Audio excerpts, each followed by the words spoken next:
Bonjour à tous, le cours numéro 83, le commandement positif numéro 217.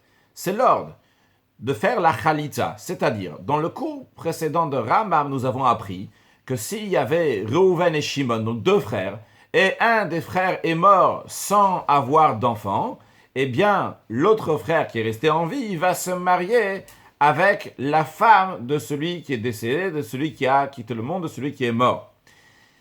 Si ils ne veulent pas faire le mariage, dans ces cas-là, ils vont faire une procédure qui s'appelle la chalitza. Chalitza, qui veut dire un déchaussement.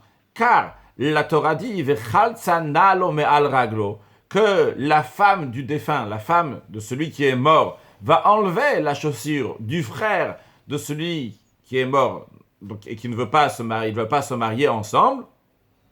Eh bien, elle va faire la chalitza. Les lois de cette mitzvah sont dans le traité Yebamot.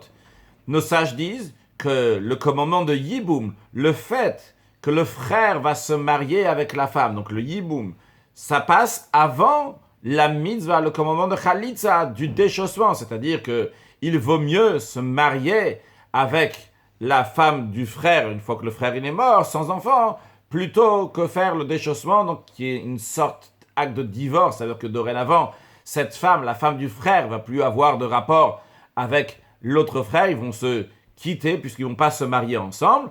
Le Rambam nous dit que quand même, on a appelé le traité Yebamot et non pas Chalitza, et justement pour la raison qu'on a dit, parce que l'essentiel, c'est la mitzvah de Yiboum plutôt que la mitzvah de Chalitza, c'est-à-dire la mitzvah de se marier plutôt que la mitzvah du déchaussement. Mashiach now, excellente journée.